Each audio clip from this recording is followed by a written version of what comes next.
বাংলাদেশ কর্মচারী কল্যাণ ফেডারেশনের সুযোগ্য কেন্দ্রীয় পরিষদের সভাপতি উপস্থিত আছেন 11-20 গ্রেড সরকারি কর্মচারী ফোরামের সুযোগ্য সভাপতি জনাব লুৎফর রহমান, সাংগঠনিক সম্পাদক আব্দুর রাজ্জাক সহ উপস্থিত কেন্দ্রীয় পরিষদের বিভিন্ন সংগঠনের সভাপতি, সাধারণ সম্পাদক সহ দপ্তর পরিদপ্তরের কর্মচারী অঙ্গনের সভাপতি, সাধারণ সম্পাদক সহ বিভিন্ন প্রতিষ্ঠান থেকে আগত আমার প্রান্তীয় কর্মচারী ভাই ও বোনেরা, আমি দীর্ঘদিন যাবৎ এই সংগঠন 11-20 ফোরাম করছি।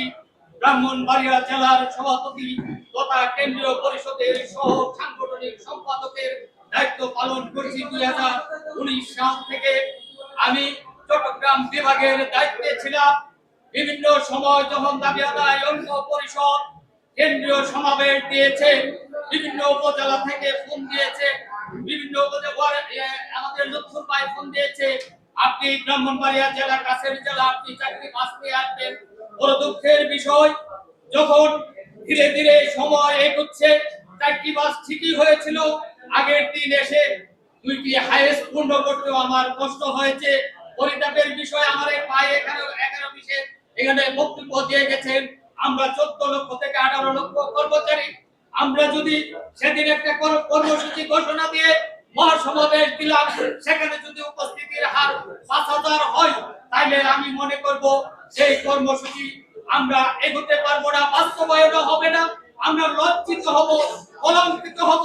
কর্মসূচি কিভাবে করবে, এখানে দিক নির্দেশনা দিবে আমাদের অর্গানাইজের উপরে বিভিন্ন সংগঠনের সভাপতি, সাধারণ সম্পাদক এখানে উপস্থিত আছেন।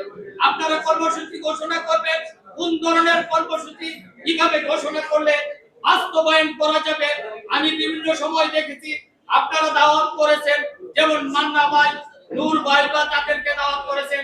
প্রোগ্রামে ওনারা এসে বলেছেন আপনারা 14 লক্ষ কর্মচারী, আপনারা 10,000 কর্মচারী একসাথে হতে পারেন না, আপনাদের দাবি কে পূরণ করবে? সরকার তরফ করবে তখনই যখন 50,000 কর্মচারী সেই টাকা মহাসমাবেশে উপস্থিত হতে হবে, তখনই আমাদের কর্মসূচি বাস্তবায়ন হবে। অতিথিও বলবে, সরকারের বিরুদ্ধে কঠোরভাবে ঘোষণা করবে।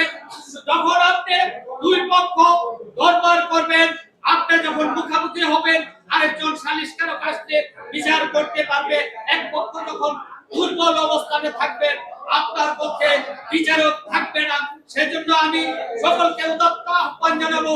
আমি 11-20 গ্রেডের সুযোগ্য সাধারণ সম্পাদক জনাব মাহমুদুল হাসান, যিনি আমি ফেসবুকে দেখছি আজকের এই সভা ঘোষণা করেছেন, এনাদের সাথে আমার ঘন্টাখানেক আগে কথা হয়েছে। তিনি অসুস্থ, জ্বরে ভুগতেছেন, সেজন্য আসতে পারে নাই। তিনি ঘোষণা করেছেন, আমি আবুল কালাম আজাদ ভাই, আপনি সেখানে যদি সুযোগ পান একটি কথা বলবেন।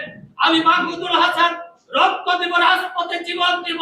আমি ছেলে মেয়েদেরকে বলেছি, এই পে স্কেল বাস্তবায়নের জন্য যদি আমার প্রাণ চলে যায়, কর্মচারীদের দাবি আছে, আমি রক্ত দিব।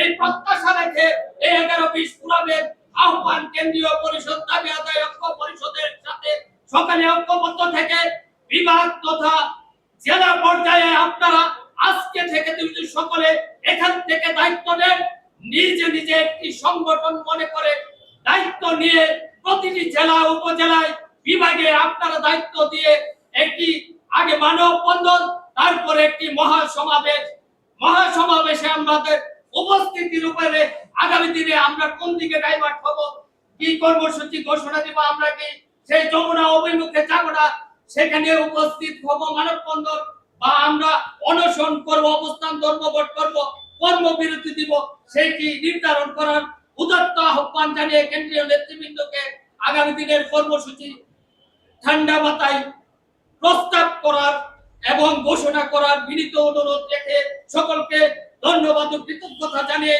অনেক সময় ব্যয় করে আপনাদের অনেক সময় আমি নিয়েছি, সেজন্য সকলকে কৃতজ্ঞতা সকলের প্রতি জানিয়ে আমি আমার বক্তব্য এখানে শেষ করছি।